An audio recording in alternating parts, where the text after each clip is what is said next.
I don't know if you guys notice anything, but there's something different. There's something missing that was right here.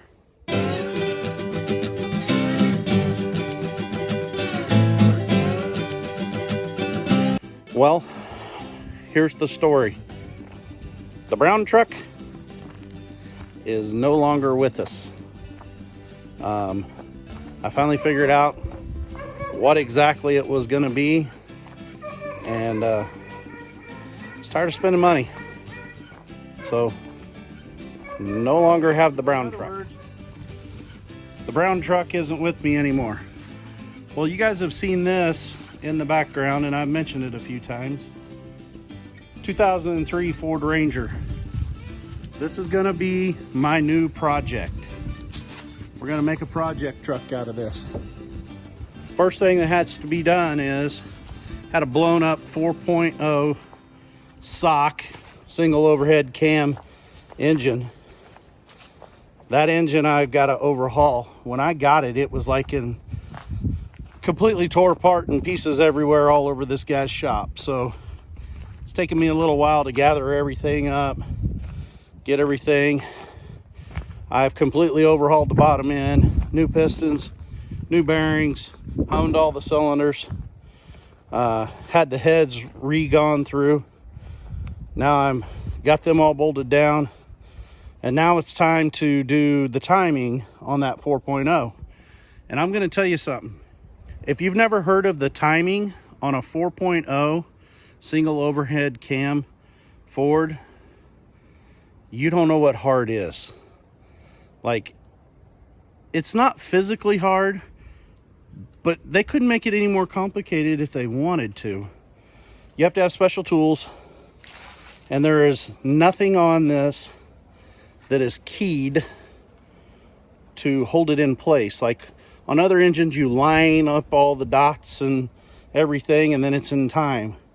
This thing, we'll just see. I'm going to bring you some footage of me timing that engine and trying to explain some of that process.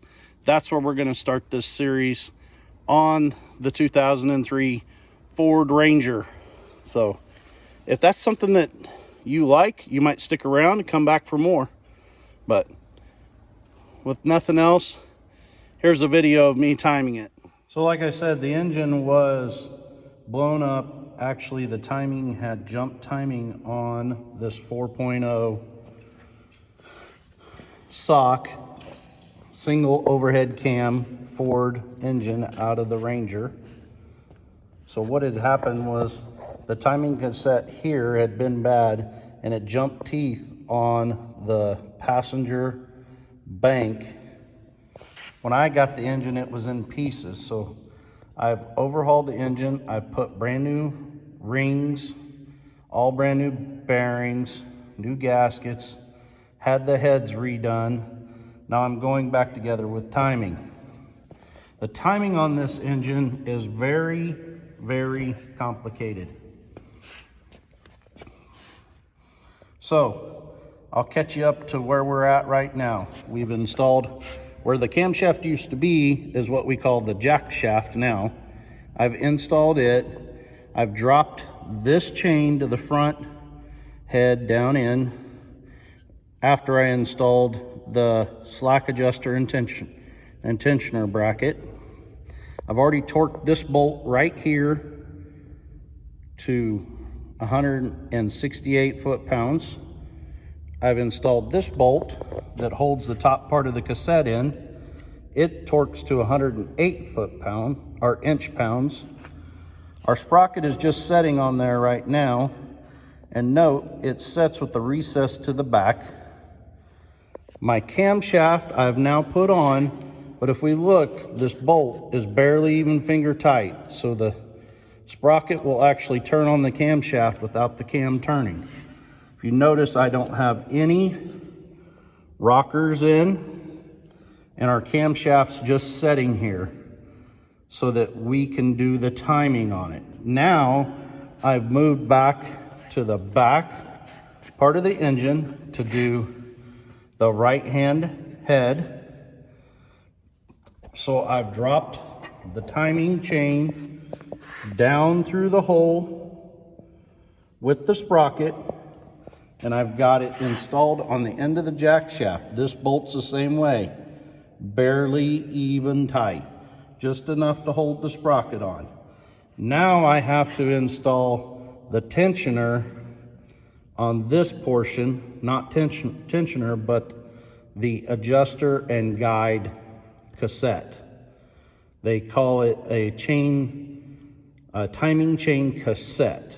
Here's the timing chain cassette for the right-hand head, or it's on the back of the engine. It pivots down here, and what will end up happening is the tensioner will push against this metal portion to keep tension on the chain, and this portion is our guide.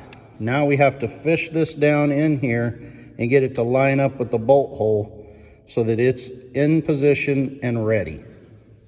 I'll bring you back after I get that in there. Always replace this O-ring on this cassette retainer bolt. You can see I barely started moving the old one and it broke. They'll always be dried out and hard because there's a lot of heat, of course, back here, and they'll dry out and get hard. So now I have my timing cassette down in. I'm not all the way because this portion of it is going to have a bolt that mounts right here. So I've got to go down lower with that to get it to line up with this hole right here.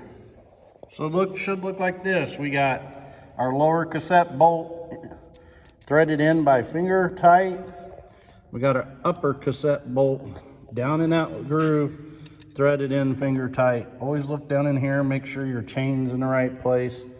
But we should have the chain running up through this guide and this tensioner arm running against the backside. When installing these single overhead camshafts on this 4.0 Ford engine, there is a torque sequence. So it starts 1, 2, 3, 4, 5, 6, 7, 8. You'll torque it the first time at 58 inch-pounds, the second time at 158 inch-pounds. So now we've torqued our jack shaft front bolt. If you see the special tool right here, we put back on our harmonic balancer. We make sure it's on top dead number 1, top dead center number 1, because this touches the bottom of the block. We hold this with a 29mm socket. We take this balancer back off. We just tap it off. We put a 29mm socket here. We turn this bolt and we torque it to 33 foot-pounds and then turn it an additional 90 degrees. Then we go to the back of the engine, which I've already installed my plug, and we tighten this one to 15 foot-pounds and additional 90 degrees. Reinstall this freeze plug here, make sure it's flush so that it doesn't leak. Now we are ready to time the camshafts because we've reinstalled the harmonic balancer. We just tapped it on by hand till this timing tool will touch again. We made sure it's on top dead. Now we're going to time our camshaft on this side of the engine that the sprocket's on the back. So you have to have this special tool in order to get this timing correct. That special toolkit you need is an OTC 6488 Ford 4.0 liter Sohc V6 cam tools. You have to have this kit to do it correctly. Okay, this is what the special tools look like. So we've got this in on the open end of this cam. This block fits into 2 slots that are right here on the end of the camshaft. They are offset in there. If it is in the wrong position, you cannot put this block down in and put this bar. It'll actually stick above the side of this. So you can't put down this bar. So it has to be in the right position. Once you get it there, turn your cam to get it where it lines up. You put the bar down, you snug this bolt up. Then you come to this end, and this piece fits in to the end of the sprocket with 2 pins. You install this bar, bolt it down to the head with those 2 engaging the sprocket, and if you look, the bolt is still in here, okay? Now it's holding that sprocket so we can torque this bolt and this cam cannot move. One more step. We actually have to take this special slack adjusting screw and put in where a hydraulic tensioner goes to tension this chain to the proper tension. And it goes in that hole right there. And we thread it all the way in. Now we've screwed it all the way in flush, and our chain is tensioned all the way up. Now we'll torque this bolt right here. Okay, here it is.